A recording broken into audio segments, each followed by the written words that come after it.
So I planned months ago to have the perfect shirt when I wanted to do this video, so I have this. And then I forgot that my microphone covers it up, so wanted y'all to at least get to see it for a second.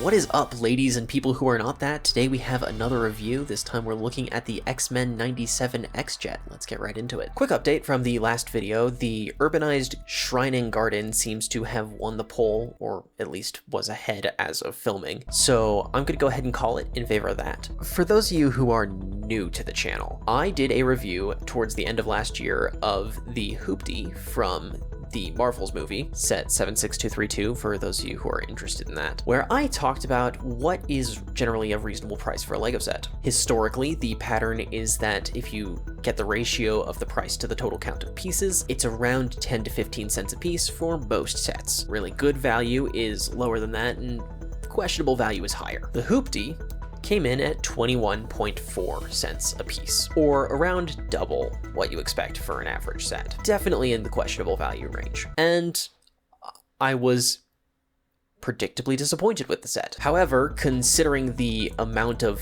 just scathing criticism LEGO got for the set online, I made the assumption that they would probably learn their lesson, chalk it up to a bad experiment, and move on, right? Well, X-Men 97 just came out. With it, first LEGO set for the X-Men in a very long time, unless you count the Wolverine mech that most people complained about. And hoo boy! Set 76281 X-Men Jet comes in at 23.7 cents per piece. Every piece that came in this box cost me $0.25.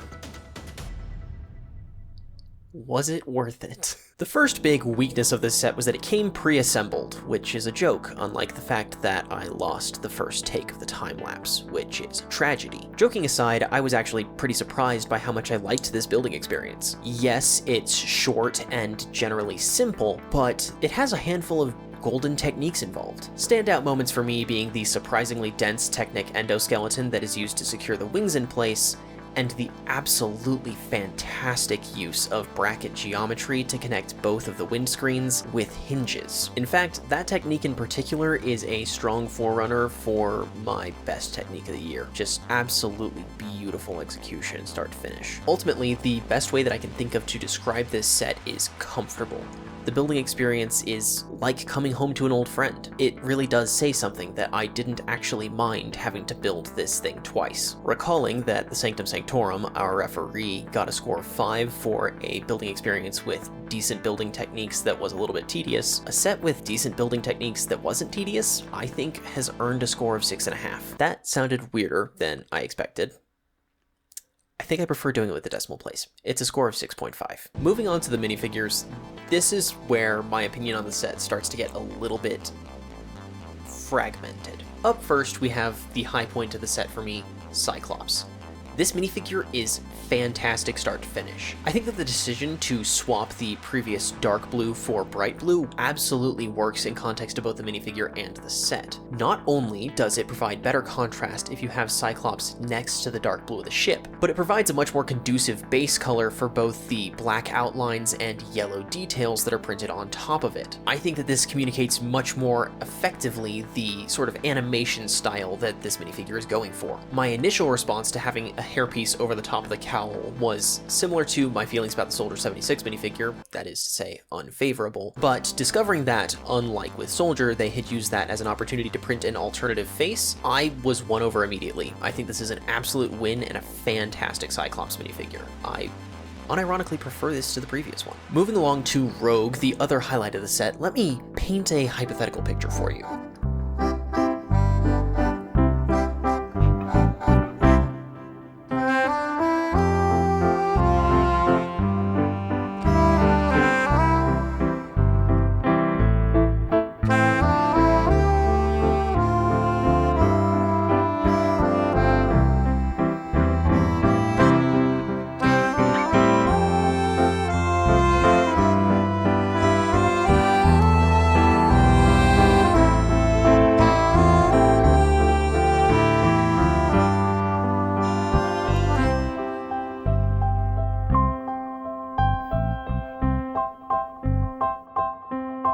What I do know is that this minifigure doesn't live up to the hype that I felt for it, and that's always sad. It's not a condemnation per se, this is still a great minifigure and it's always good to get a character for the first time, but it could have been better. Third, we have Magneto, and I don't really know what to say about this one. The outfit may not be LEGO's fault, it may just be people at Marvel, and I've never seen the original TV show, so I can't say that this is inaccurate. What I can say is that the impression I've gotten of Magneto from that era is red and purple armor, face shrouded in shadow underneath his helmet, glowing eyes full of power. And this feels a little bit more like Syndrome if he was, let's just say, flamboyant. I don't want to say this figure is bad because the printing is effective, I love the design for the face, etc. However, when a minifigure is making me pine after the Mighty Micros incarnation of a character, that's a little bit of a biting indictment. Finally, we have Wolverine. And I know this is becoming a meme on this channel, but guys, arm and leg printing. Look, this minifigure is fine, and if we hadn't gotten a collectible minifigure series Wolverine last year, I would have no complaints. In fact, I would describe this as the best Wolverine minifigure to date, because it would have been. But they went to the extra effort of removing his arm printing for this minifigure. Now granted, this minifigure does have a different face print to the CMF, so it's technically a unique figure either way, but you already have those parts in production.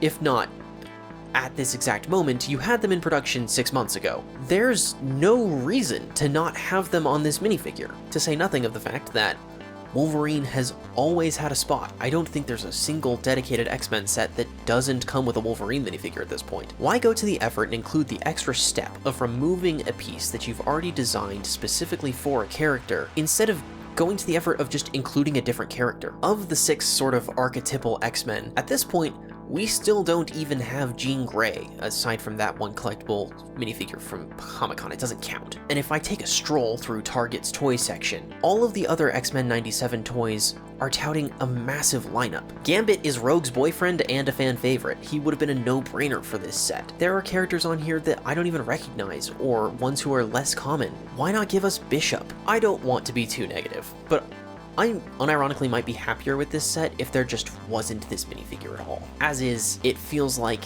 the embodiment of what could have been. The figs aren't bad, but they could have been better. I think this is dead on middle of the pack. I'm going to give them a 5 out of 10. Bringing back the positivity though, we got Play Inspiration next, and I just don't have any notes. This set fits perfectly in my hand. It's one of the few sets where, as I was building it, I felt the need to swoosh it around, and literally, I have had rough days where I've gone, I just need something to fidget with, I need something to have in my hands to play with, and I go straight to this set. It feels good, it fits nice, it swooshes delightfully. This is a 10 out of 10 play experience right here. Absolutely no notes. Finally, we have display value. It's fine, it looks static and a little bit boring, and the beautiful shaping is done no favors by the lack of a dynamic display stand. I'm gonna give this set a 4.5 asterisk on display value, because all it takes is that display stand. In fact, I whipped this up in the span of about 45 minutes of digging through my LEGO collection, and it looks great.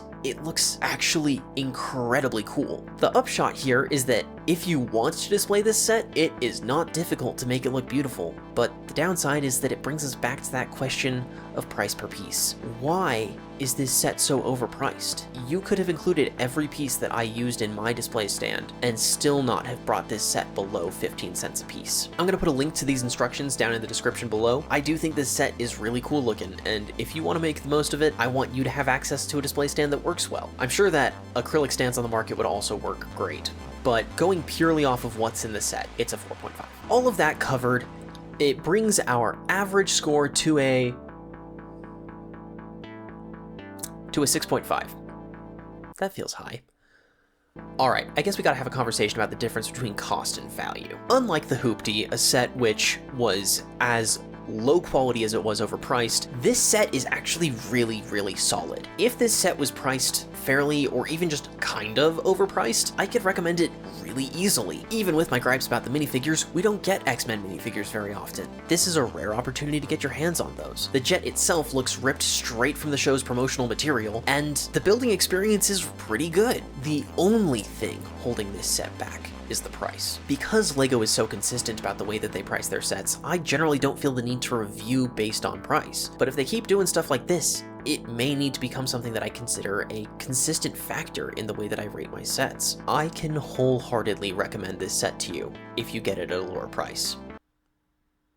Which is why I'm delighted to announce that I have some really good news for you people. I recently became aware of a Discord server by the name of Hound. You'll find a link to it in the description below, and it is fantastic. What Hound is a bot that will automatically peruse the LEGO Store, Amazon, and eBay, and notify you if there are deals on a set that you want. You can give the bot a list of sets and what discounts you would be willing to purchase them at, and it will automatically ping you whenever one becomes available. Unfortunately, I didn't know about it in time to save money on the X-Men jet, but I was able to get 76266 over half off from an eBay reseller, which is pretty good value for a set that turned out to actually be one of the most fun building experiences I've ever had. As of this point, I don't have a sponsorship or anything. I just think Hound is awesome, and I'd like to get the word out there. You should definitely check it out. It doesn't cost anything, and it very well might save you some money. I'm gonna have to go into more detail on it in a future video because it's just that cool. Anyways, that about wraps things up.